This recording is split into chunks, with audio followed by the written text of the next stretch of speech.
everyone, Soundwave8084. In this review, take a look at Transformers Cyberworld Cyber Changer Dinobot Snarl.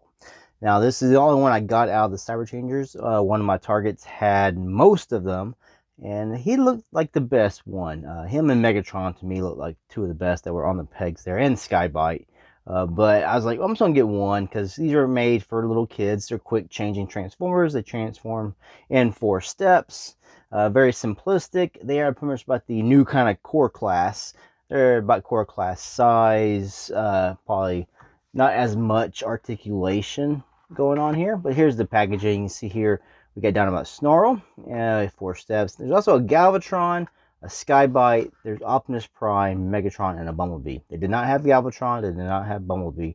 But you can see here, based on their Cyberworld, they have these little things here that correspond to, I guess, the area of the world they would come from. Talking about Snarl and Megatron had the jungle aesthetic. Galvatron's the desert. Skybite's like in the ocean. Optimus Prime and Bumblebee had cityscapes. Which is a funny thing, on the back of Skybite's packaging, there is an error. At least there was on the ones here at this target.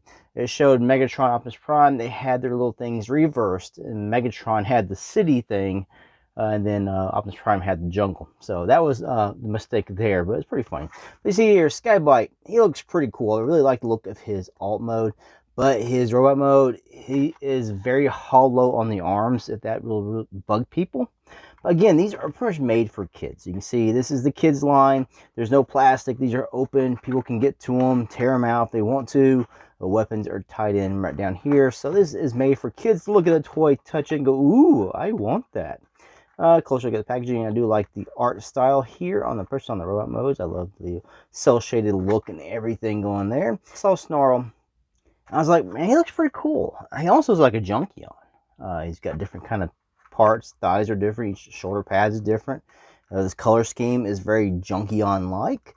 But he does transform into a Dinobot. So he is different in the alt mode. But just the color scheme reminded me of the Junkions. I was like, well, in my world, he looked pretty cool. I thought I'd go ahead and grab him.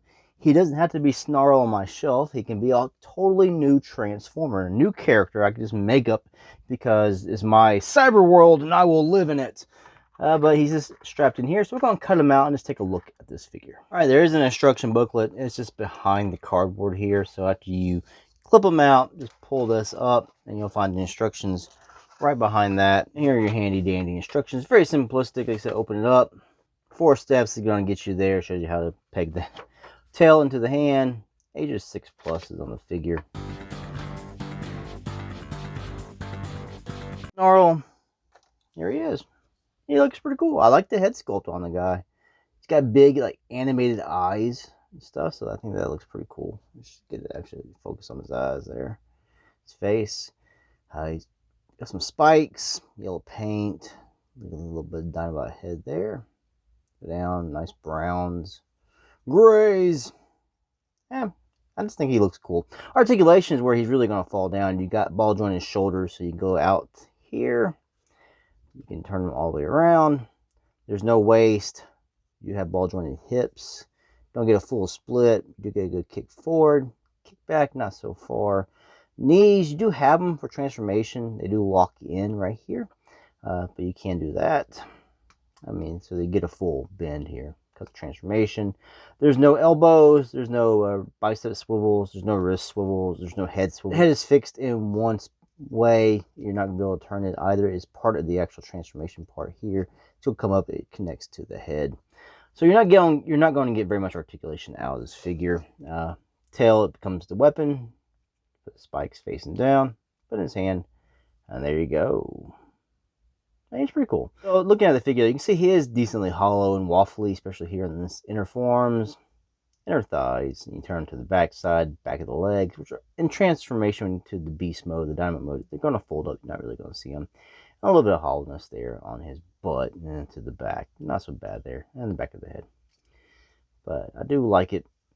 Like I said, I like this figure. I just like the look of this figure here, this character. Alright, some quick comparisons. There is with a Studio Series 86 Deluxe Class Bumblebee. Of course, Bumblebee is a small deluxe. But you can see this quick changing Dinobot Snarl is actually taller than Bumblebee. And he's also next to an old core class from one of the Combiner Wars lines, Prime Wars lines. See, he is bigger than that as well. But Bumblebee is more intricate and engineered.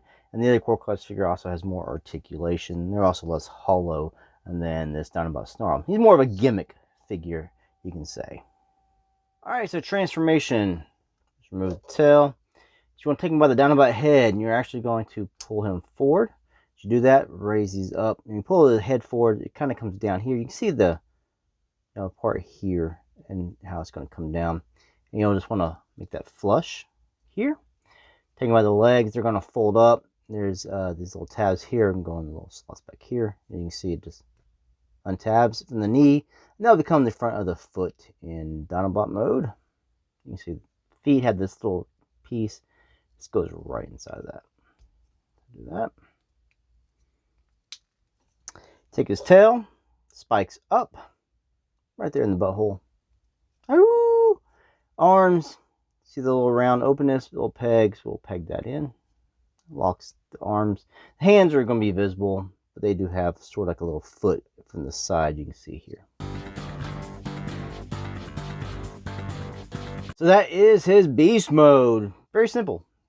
Just do all that, and you got his little beast mode. So it's pretty crappy. The alt mode, pretty much all of them look pretty crappy. Optimus Prime's truck mode looked kind of crappy. Like I said, they didn't have Bumblebee or Galvatron, so I really can't tell much by the pictures in the back. Skybite looked pretty cool in his car shark mode. So I think he's probably the best alt mode. But I think this one here and Megatron have two of the better looking robot modes. So he looks pretty cool. No complaints overall. Just visible hands. I didn't expect much. It's $10, but this was 15 years ago, and I got this for $10. I'd be pretty upset because for like $8 to $12, you could get a deluxe, Generations Transformer, and they were a little bit on the bigger side, a little more complex. Had firing missiles, some had opening hands. You got more out of it for about $10. Nowadays, $10 doesn't get you very much. And to get something like that, you got to spend $25 or more. So, based on nowadays inflation, yeah, $10, I'm not expecting much. And I feel like I got my $10 worth out of this guy. He looks pretty cool. Like I say, he's going to stay in robot mode. I really do like robot mode. Like I say, he's very simple to transform. Undo that. Here's a little lock in. Unpeg those. And you can just push them in by the head. Spread those out. And you've already transformed him back to robot mode. You can take his tail, put it in his arms. There you go. Cool little $10 figure. More sizes, comparisons. Bring in some more other figures. We'll bring in 86 Prowl. God, 86 Perceptor. Nice figure for $10. I mean, don't expect much. If you're an adult collector, it's really not worth the time. Kids could have a field day with these little things. They're a little more complex than a one-step changer, so it gives the kids something to do. This feels like an old G1 toy at the old $5 price points. And like 86, 87. There's no die cast. It's all plastic. So that's what it feels like. It just feels like a old G1 Transformer. Very simple, no articulation, basically. That's what it feels like. And it's fine. For a little kid, they'd have a field day with these Cyber Changers Transformers. Again, $10 at Target. That's where I found him. They had Snarl, Optimus Prime, Skybite, and Megatron. They also make a Galvatron and a Bumblebee. Well, thanks for watching this quick review. Worth $10. Nowadays, sure. Like I said, 15 years ago, hell no. Till next ones. Peace out.